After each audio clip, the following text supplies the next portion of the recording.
Bonjour Brice Renaud, Bonjour. vous êtes commissaire aux comptes pour Yoda Consulting, vous êtes spécialiste de la durabilité. Pourquoi avoir participé à cette deuxième édition des rencontres de la finance verte organisée par Gomet? Ça nous semblait naturel puisque l'année dernière ça s'était très bien passé et on voulait vraiment concrétiser et ancrer un peu cet événement qui nous semble très important dans le contexte qu'on vit actuellement et notamment aussi avec toutes les nouvelles normes autour de la durabilité. Par Forcément, exemple, quelles normes? je pense à la CSRD, donc à la nouvelle norme sur les rapports de durabilité qui nous concerne nous directement en tant que commissaire aux comptes et expert comptable pour accompagner nos clients sur ces sujets. Et donc il y a aussi tous les sujets de finance verte qui vont avec la CSRD puisque c'est seulement un outil de la finance verte.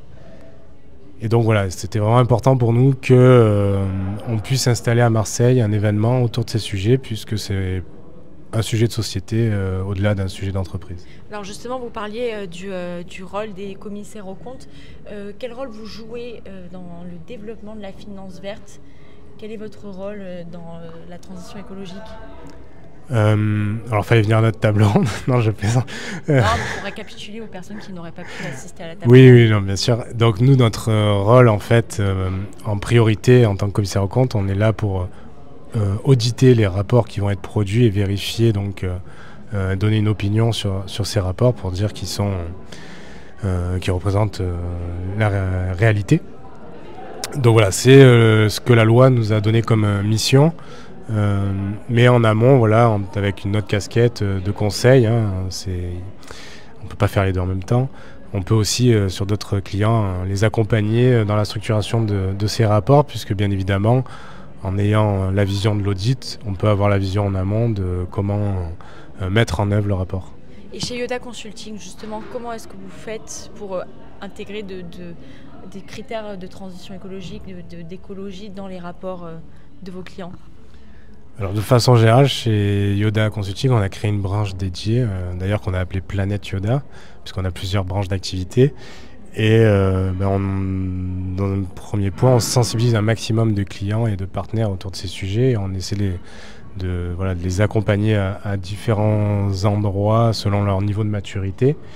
Et pour la partie rapport de durabilité, donc là, ça concerne quand même que des entreprises qui sont soumises, hein, c'est une obligation, mais il y a des seuils. Donc c'est plutôt des PME ou des grosses PME. Et donc on a des modules d'accompagnement en amont pour les aider à structurer leur rapport, notamment avec des ateliers en fait, on a séquencé la mise en œuvre en plusieurs ateliers et on peut donc aider à cadrer et structurer ces étapes. Vous avez un exemple concret de rapport dans lequel on peut instiller un peu de verre comme ça, des notions de transition?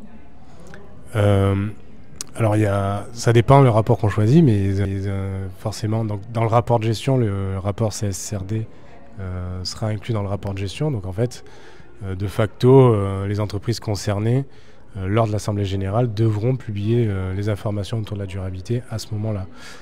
Après, il y a les entreprises à mission qui peuvent utiliser ce cadre-là pour publier des informations sur ces sujets. Et dans tous les cas, après, ça peut être un outil volontaire pour les entreprises. Et nous, pour les plus petites entreprises qu'on accompagne, on leur propose des rapports extra-financiers allégés sur ces sujets. Et par exemple, aussi, on oublie un sujet très connu, mais il y a le bilan carbone qui peut être le premier outil, de façon simple, sur un sujet très précis, de présenter de l'information et qui pour autant est très utile. Tout à fait. Et chez Yoda Consulting, est-ce que vous prévoyez des nouveautés en 2025 à court ou à long terme pour aller encore plus loin et encore mieux accompagner les entreprises? Alors la grande nouveauté chez nous, donc sur la partie vraiment extra-financière, on a 3 grandes activités. Donc j'en ai parlé du bilan carbone, la partie diagnostic RSE, donc faire un peu le constat pour après créer son plan d'action sur ces sujets, sur lequel on peut greffer donc un reporting vraiment spécifique. Et après, donc le grand sujet de 2025 étant l'élargissement de la CSRD aux PME. Voilà, nous on a focalisé là-dessus avec justement 8 ateliers pour pouvoir mettre en œuvre ce rapport-là. Et après, en tant qu'auditeur pour les sociétés qui doivent faire vérifier ce rapport-là, nous en tant qu'auditeur, voilà, on intervient également pour ces entreprises. Merci beaucoup Brice Renaud. Je vous en prie, merci.